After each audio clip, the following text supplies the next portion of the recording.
خیلی خوب خیلی خوب. بیا بریم سر اصل مطلب. خب بیان این داستان رو بریم جلو. اوکی، بیا این داستان رو بریم جلو. ایشون پارسا هستن.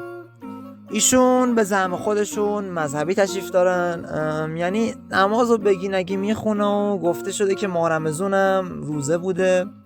حالا ما هم باور میکنیم دیگه، اشکال نداره. البته خدا شاهده نماز و روزه جز ابتدایی ترین چیزاست. یعنی فکر نکنید الان حق معجزه دارید اگه نماز میخونید. اصلا این بحثا رو بذاریم کنار. اوکی، داستان رو بچسیم. خیلی خوب.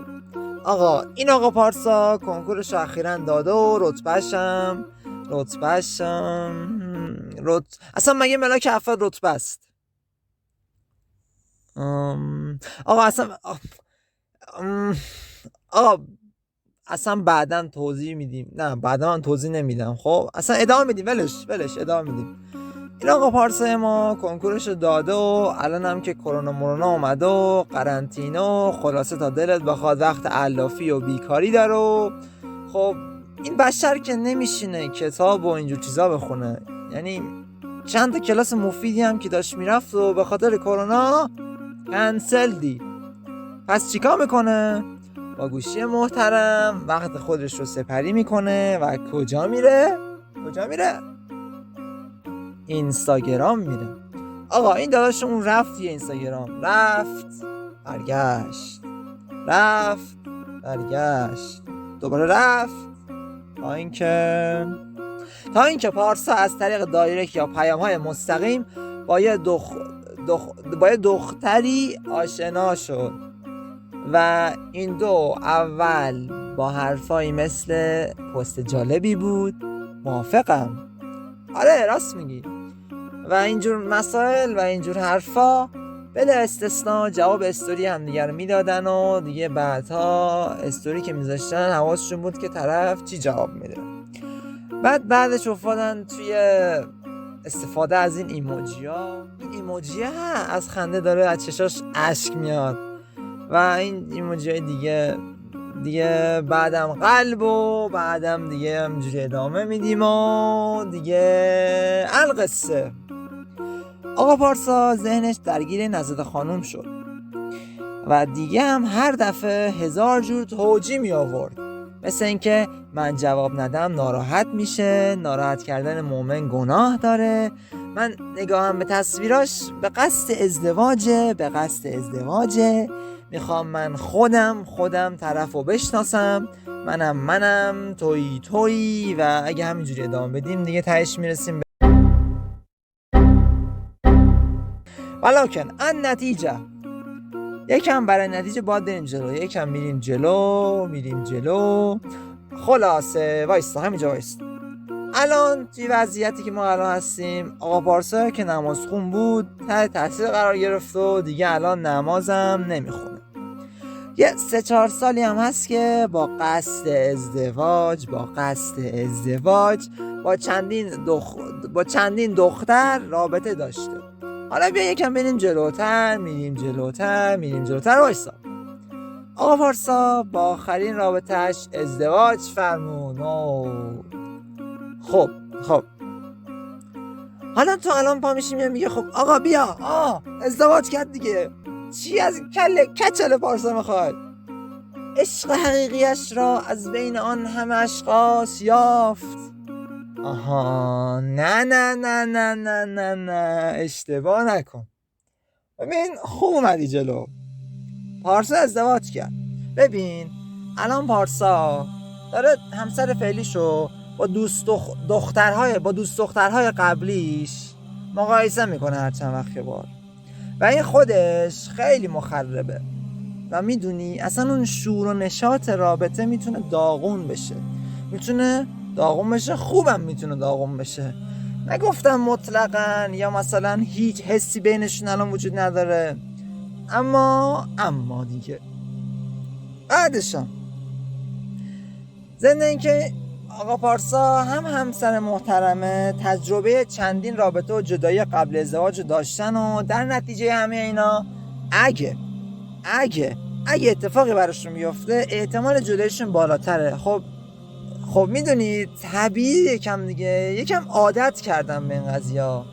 حالا بیاین داخل همه مشکلات ممکنه نشیم. اوکی، بیاین یکم بذاریم محفوظ بمونه. بله، حالا بیاین یه لحظه برگردیم به همون چندین سال قبل، یکم با پارسا حرف بزنیم. میدونی پارسا جان، نگاه کن منو، ببین، قبول داری که زندگی بدون عشق معنی نداره؟ باشه، حالا تو هم سری بزن سر ما که ما عاشق نشدیم، نمیدونم ما. ببین، من منظورم اینه که عشق آدمی رو به حرکت را میندازه و وا میداره. اگر عشق نباشه انسان میمیره. پس عشق یه چیز خیلی خیلی ارزشمند است. یعنی چی؟ یعنی مثل آب. آدم نیاز به آب داره برای حیاتش. حالا اگه این آب سمی باشه چی؟ اگه این آب سمی بود چی؟ نه ببین، من میخوام بگم که قبل از آب خوردن باید دقت کنی آب تمیزه یا نه. خب ببین، تو اینجور ارتباطا معمولا آدم خیلی نمیتونه دقت کنه ببینه آب تمیزه یا نه، بلکه بیشتر احساسات غالب میره و آدم خیلی از ویژگی‌های خوب و بد فرد مقابل رو میگیره و میتونه این کار خیلی آدم رو عوض کنه. یعنی خیلی عوض کنه. بعدشم مشخصی که خودت هم دوست داری با کسی که قبلا رابطه نداشته بی ازدواجی. یعنی خودت هم یه جورایی اشکال میدونیش. خب آدمی که میدونه این رابطه غالبا پایدار نیست و بعدن هم یه جور عیب و ایراد برای ازدواج محسوب میشه، چرا باید همچین کاری کنه؟ بعدم یه چیزی بذار چی بهت بگم جوون، عشق ساخته میشود.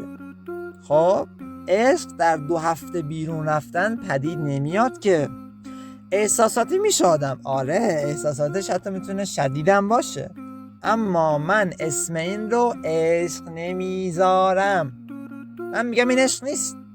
عشق از فداکاری، سختی و تحمل همدیگر در دراز مدت پدید میاد.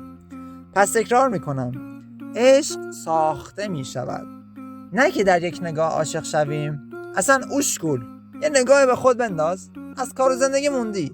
اصلا خیلی از بچه‌های مدرسه‌ای که قبلا دیدی هم میدونی وقتی با دختر و دوستان به فکر چی هن؟ الکی فاز منقوی هن در نیار که.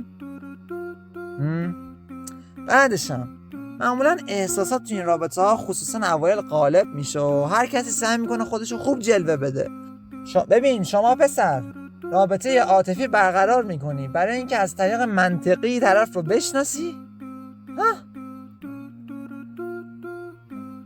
مگه این احساسات و اینا میذاره تو خود واقعش رو ببینی؟ اگه میخوای بشناسی کسی رو، خیلی راه دیگه وجود داره.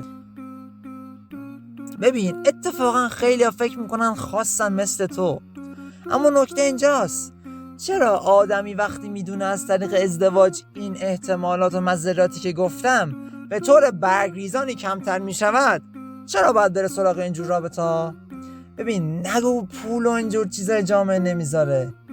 یعنی تو به خاطر این دلیلا حاضری اکسیر و اکسیر و اکسیر ارزشمند عشق رو به خطر بندازی؟ یعنی احساساتی که میتونه تو رو در جهت منفی خیلی عوض کنه، همون احساساتی که میتونه ازدواج آینده‌ت رو سوس کنه. ببین من درکت میکنم سخته، خب حالا میخوای باور نکن، من درکت میکنم سخته، ولی باور کن راست میگم، عشق یک امر مقدسه. آره آدم احساسات داره و نیاز داره خودشو بروز بده، اما تو باید عاشق کسی بشی که حتی اگه یه وقت نکته کوچیکی پیش اومد مانشو بذاره بره. عشق یعنی طرف مقابل برات دعا میکنه. عشق واقعی آدم میتونه رشد بده. اصلا اگه واقعا کسی رو بخوای خیلی بهتره که باهاش ازدواج کنی، به هزار دلیلی که گفتم و خودت هم میدونی. عشق نباید یه قضیه 2 روزه باشه که. عشق این احساساتی که تو داری الان تجربه میکنی نیست. گول این حرفه عامیانه رو نخوری ها. ببین بیا راه درستشو پیش بریم و اگه و اگه الان واقعا نمیشه بیا کمی صبر کنیم باشه؟ لطفاً